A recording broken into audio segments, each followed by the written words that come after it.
Assalamualaikum warahmatullahi wabarakatuh. Pada kesempatan ini saya ingin mempersilahkan aksi nyata sebagai syarat pelatihan mandiri di platform Merdeka Belajar, yaitu saya pilih judul Mengapa Kurikulum Berubah. Kurikulum sejak zaman dulu selalu berubah mengikuti perkembangan zaman. Dalam dunia pendidikan, adanya kurikulum sangatlah penting. Arah dan tujuan pendidikan diatur di dalam kurikulum, sehingga dalam merancang, melaksanakan, dan mengevaluasi pembelajaran, guru akan bertumpu pada kurikulum yang dipakai di satuan pendidikannya. Dalam perubahan kurikulum ini, pasti kita akan menanyakan, mengapa terjadi perubahan kurikulum? Nah, perubahan kurikulum tersebut akan disesuaikan agar relevan dengan perkembangan zaman, agar dapat memenuhi kebutuhan belajar siswa, dan agar dapat menyiapkan generasi masa datang yang visioner. Dalam rentang pendidikan sejak zaman kemerdekaan hingga saat ini, negara kita telah menggunakan beberapa kurikulum, diantaranya adalah kurikulum 1957,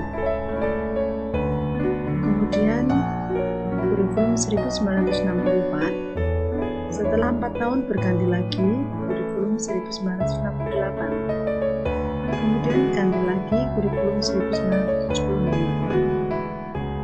Kurikulum 1984 yang dikenal dengan CDXA atau disebut cara belajar siswa aktif. Pada tahun 1990 berganti kurikulum lagi. Kemudian berganti lagi tahun 2004, yaitu kurikulum 2004.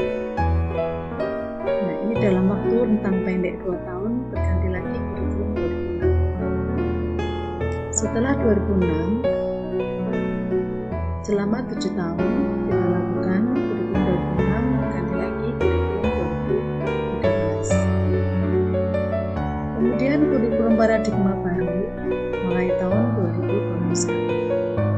Pelaksana kurikulum paradigma baru ini adalah sekolah yang lolos seleksi sebagai sekolah penggerak, yaitu sekolah penggerak angkatan 1, diantaranya adalah SD Negeri 2 Gemenggung, termasuk pada sekolah penggerak angkatan 1.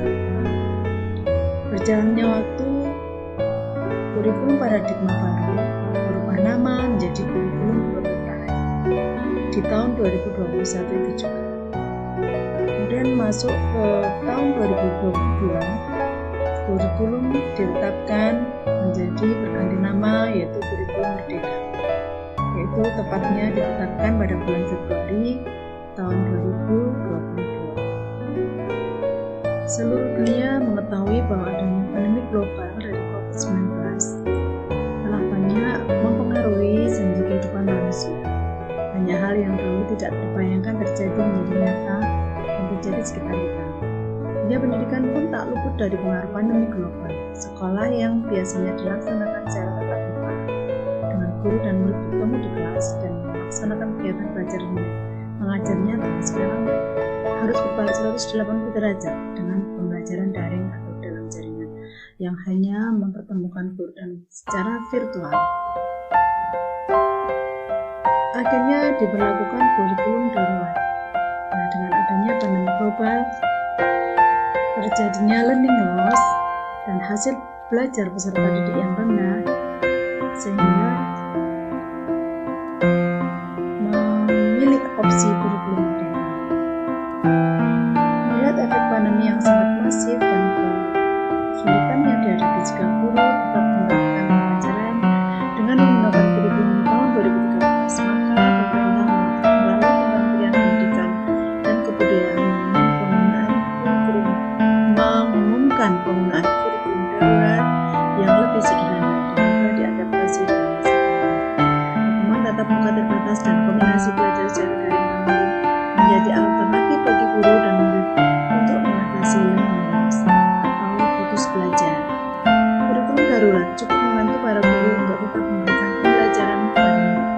Guru dapat memangkas materi pembelajaran dan mengambil materi-materi esensial yang penting bagi murid agar murid tetap dapat belajar, namun tidak terbebani dengan banyaknya tugas yang diberikan oleh guru. Pada tahun 2022 ini, COVID-19 masih ada dan masih menjadi pandemi sebagian daerah.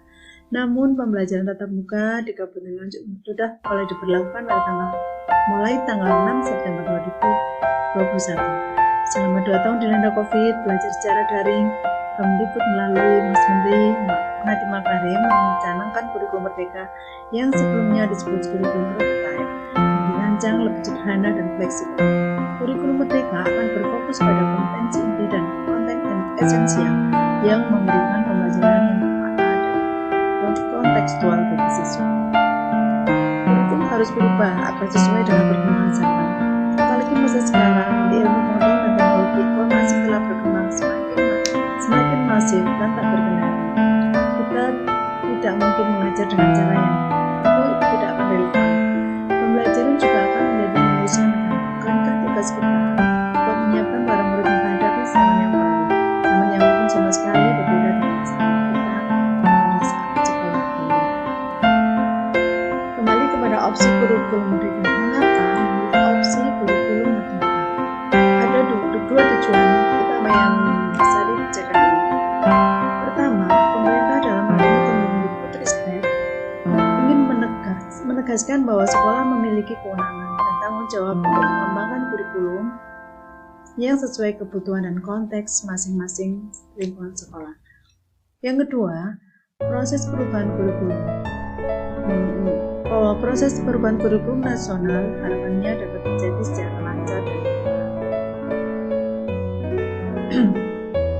pemerintah mengemban tugas untuk menyusun kerangka kurikulum, sedangkan operasionalnya bagaimana kurikulum tersebut diharapkan merupakan tugas sekolah dan otonomi bagi guru sebagai profesional memiliki kewenangan untuk bekerja secara otonomi berlandaskan ilmu pengetahuan, sehingga kurikulum antar sekolah bisa dan seharusnya berbeda sesuai dengan karakteristik murid dan kondisi sekolah dengan tetap mengacu pada kerangka kurikulum yang sama.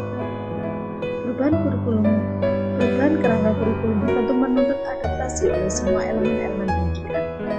Proses tersebut membutuhkan pengelolaan yang cermat sehingga menghasilkan dampak yang kita inginkan, yaitu perbaikan kualitas pembelajaran dan pendidikan di Indonesia.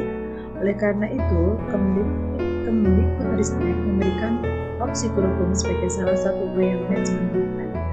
Perubahan kurikulum secara nasional baru akan terjadi pada tahun 2020. Ketika kurikulum merdeka sudah melalui literasi perbaikan selama 3 tahun di beragam sekolah dan daerah.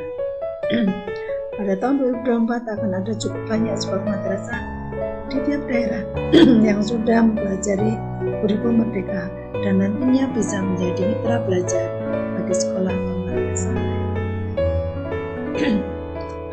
Beberapa unsur perubahan di kurikulum merdeka yaitu guru dan kepala sekolah diberi otonomi penuh, peserta didik ditempatkan sebagai subjek, bukan lagi sebagai objek.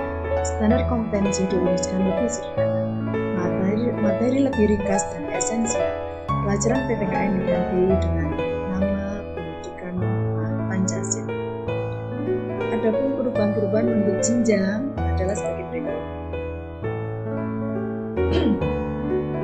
Unsur perubahan jenjang SD, adanya penggabungan IPA dan IPS menjadi IPAS, yaitu ilmu pengetahuan alam dan sosial. Bahasa Inggris tidak lagi menjadi muatan lokal. Kemudian perubahan jenjang SMP, mapel TIK tidak lagi sebagai mapel pilihan, tapi sebagai mapel wajib yang diberikan sebagai intrakurikuler. Kemudian pelajaran seni sesuai bakat minat masing-masing siswa. Perubahan jenjang SMA, tidak diberlakukan peminatan, wajib menulis esai ilmiah sebagai syarat kelulusan di kelas 12. Kemudian perubahan di tingkat SMK,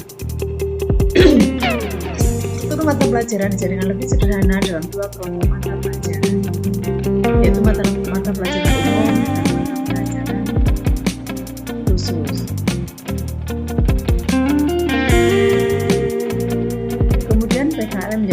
wajib yang dikenakan seluruh.